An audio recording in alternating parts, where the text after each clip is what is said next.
Ruth and the Green Book by Calvin Alexander Ramsey, illustrations by Floyd Cooper.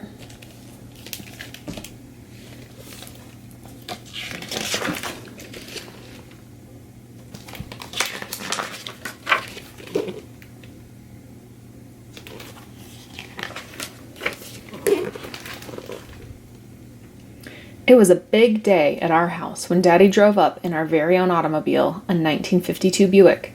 It was the most beautiful color. Daddy calls it sea mist green. He bought it for his new job, but first we planned to go on a trip to visit Grandma in Alabama. I was so excited to travel across the country. I packed my own bag, and Mama said I could take Brown Bear with me for company, even though I'm almost too old for him.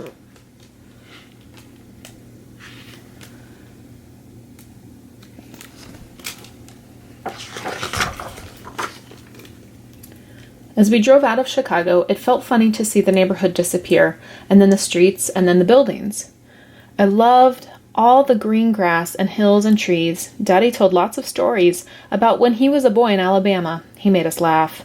Eventually, we stopped and had a picnic lunch that Mom had packed. She had been cooking all week to get ready for the trip.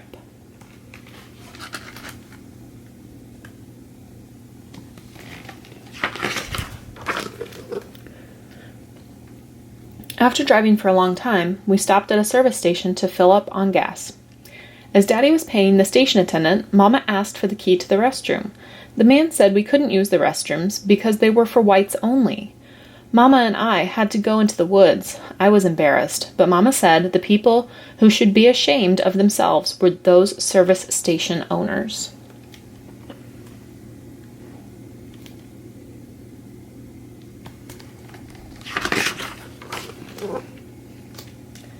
I was tired when Daddy stopped the automobile. I asked Mama where we were, and she said we were going to spend the night in a real hotel. We watched Daddy talking to the man behind the desk. Daddy was smiling and pointing to us, but the man shook his head and turned his back. Daddy came back out and slammed the car door. He never slammed the door before, so I knew he was mad. I wondered what happened, but I knew somehow it wasn't a good time to ask him. Mama gave me a look that said, "Ruth, just keep quiet," so that's what I did.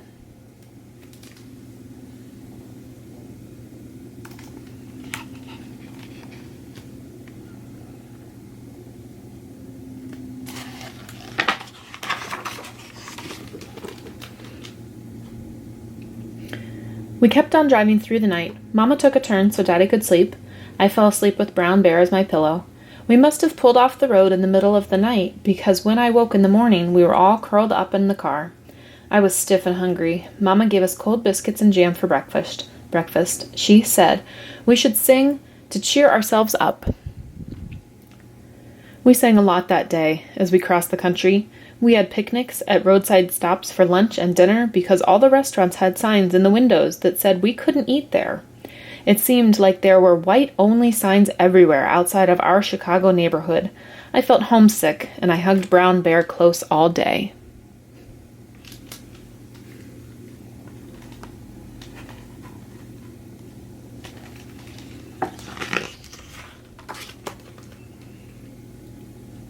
We crossed into Tennessee, and Daddy said his friend Eddie lived close by. He was sure we could sleep there.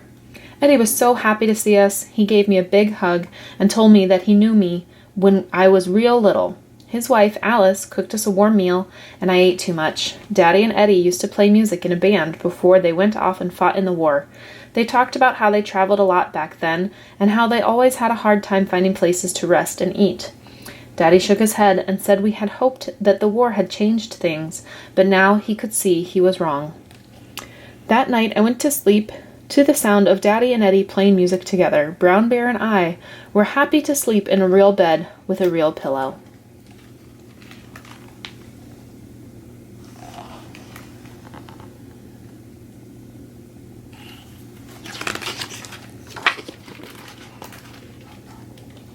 The next day, as we loaded the car, I heard Eddie talking quietly to Mama and Daddy. Eddie warned them about what was ahead, someone called Jim Crow. I heard Eddie tell them that however bad it was so far, it was only going to get worse for us, maybe even dangerous, as we went farther south. Then Eddie saw me listening, and he picked me up and told me not to worry. He said I should look out for SO service stations along the road because the people there would be nice to us. In the car, I asked Daddy who Jim Crow was, and he explained that Jim Crow wasn't a who. It was a bunch of ugly laws forbidding blacks and whites from mixing in any way. I asked, why don't they want our business? Wasn't our money just the same? It hurt my feelings to be so unwelcome, but Mama sighed and reminded me that my job that day was to look for an SO station.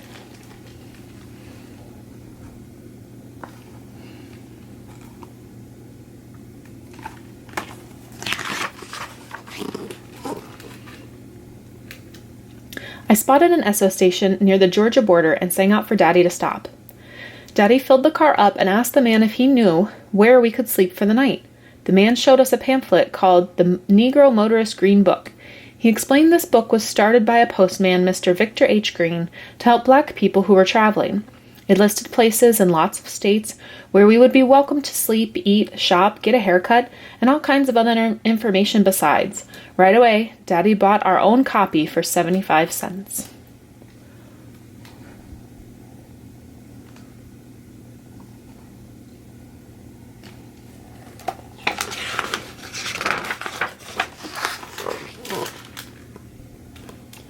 Mama read about a place nearby called a tourist home, where we could stay for the last night of our trip. Daddy called ahead, and sure enough, the lady told us to come right away. Then Mama gave me the green book and said I was in charge of keeping it. I couldn't stop reading it. All those places and all those states where we could go and not worry about being turned away. We reached the tourist home in the early evening. Mrs. Melody, the owner, gave us a big smile when she opened the door. It was like coming home. And she wouldn't even let Daddy pay her. She said she welcomed Negro travelers because it was the right to help each other out. I'm going to do the same one day.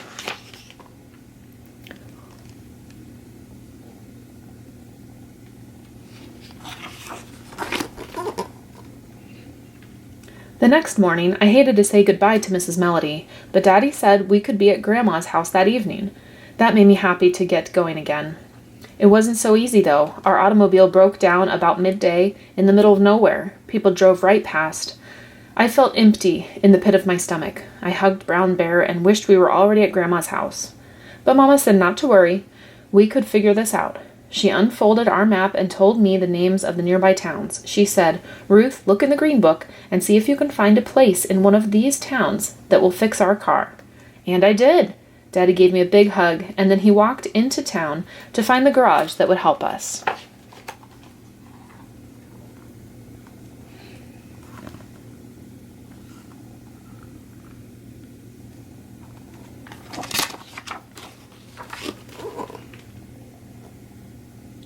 By the time we got the car fixed, it was too late to reach Grandma's house that day. So I looked in the green book and picked out an inn nearby that said they welcomed Negro travelers. It was a big house with lots of rooms. Most of the people there were businessmen traveling for their jobs. They each carried a green book. They said they could never do their jobs without it. We met a salesman named Jason, who has traveled to all the states of the Union for his job. He told such funny stories. Mama laughed so hard she had tears rolling down her face. For the first time since we left home, we were really happy.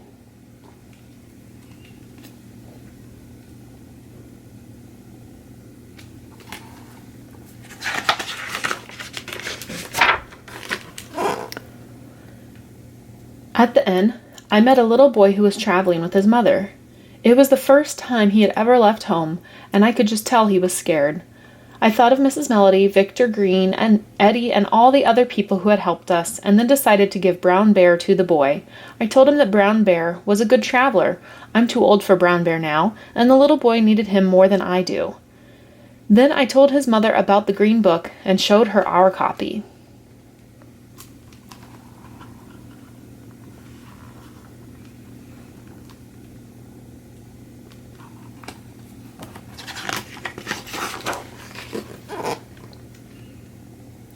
That night, before I went to sleep, I thought about our trip. It was not what I had expected. Traveling could be scary, that's for sure. It made me sad that some people were mean to Negroes, but it helped to know that good black people all over the country had pitched in to help each other. It felt like I was part of one big family. Plus, tomorrow, I would finally see Grandma and tell her What a good green book guide I had been.